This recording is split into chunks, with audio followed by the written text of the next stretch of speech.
first, the net zero equation doesn't close. What I mean by that is that while 90% of the world's GDP has made a commitment to net zero, either in 2050, 2060 or 2070, like India has recently at COP26, we are, with those commitments, still on a path to cross 1.5 degree temperature rise for the Earth by 2050.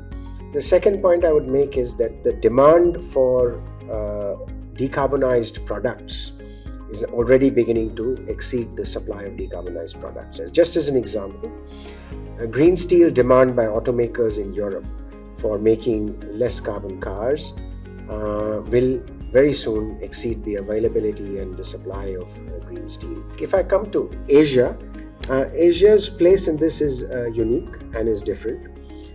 First, a large proportion of the billion climate refugees that we expect to see with temperature rise are going to be in Asia. A lot of them actually in India, about 40% of those.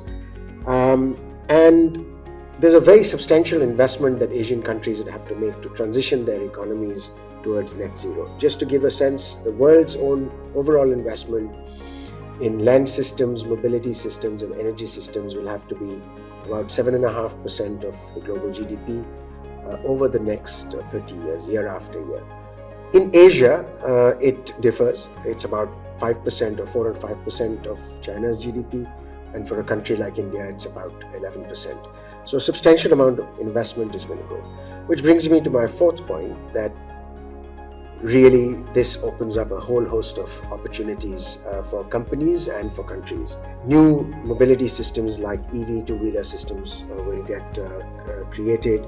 There's going to be businesses around hydrogen, businesses around carbon capture and sequestration. There's going to be new materials businesses like nickel in Indonesia. There are going to be carbon markets that will get created. Carbon supply will come, abatement supply will come from forests in Indonesia, Malaysia, India. So there are many, many new businesses to be created around this. Which brings me to my last point, that companies have to look at this not only from a defensive posture in terms of protecting their existing businesses, but really grab the opportunities of tomorrow.